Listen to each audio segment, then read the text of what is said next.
Hello guys, good afternoon and good evening Pilipinas. So ngayon guys ay 4:20 ng hapon dito sa Israel. So that's why guys ay gagawa tayo ng kape ni Lolo Arye.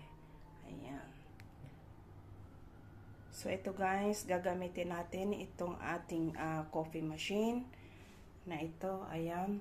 So, itong coffee machine na ito guys, kapag ginamit natin sa paggawa ng coffee, huwag natin kakalimutang laging may tubig dito. Ayan, ito yung water dispenser niya. Ayan, and then, ito ang kanyang machine. So, i-open natin ito guys. Ayan, itong box na ito guys. Ayan, as kung nakikita ninyo, meron diyang pinagkagamitan ng coffee. Ayan, so kapag nagamit na siya, automatic guys na nahuhulog dyan ang ating cube ng coffee. Ayan, empty na yan guys. At ito naman ang stand niya. Ayan, stand ng ating coffee machine. Ayan, espresso club. Ayan. So, ilalagay na natin dito ang ating cup dito sa stand ng ating coffee machine. So, ngayon guys, ang gagamitin natin coffee, itong nasa cube. Ayan. So, pang machine ito. Purong kape ni Lolo. So, ito guys ay in-order ng anak sa labas. Ayan. So, i-open na natin guys ang ating machine.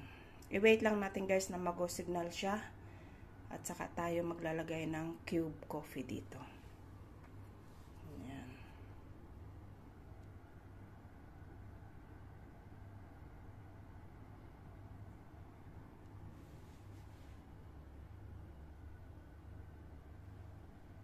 Mga 1 minute lang guys. Ayan.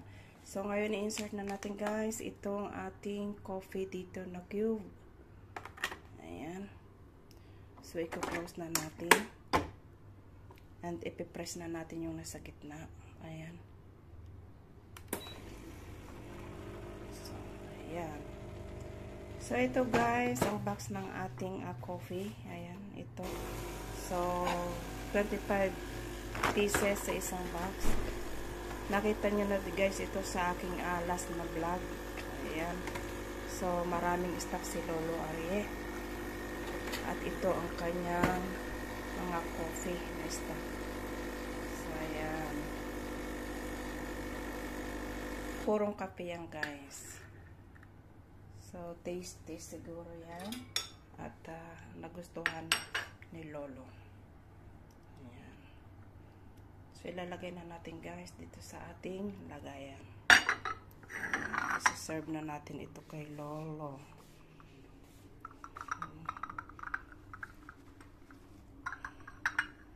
At ito ang biscuit ni Lolo. At ito yung gamot. Ayan. At ito yung tubig niya. So, napakasimple lang guys ang merienda ni Lolo Arye tuwing hapon. Ganyan. So, as you can see guys, napakasimple lang ang merienda ni Lolo. Maraming salamat guys sa panonood. Kita-kits guys sa sunod ko pang mga videos. Maraming salamat guys. Bye-bye.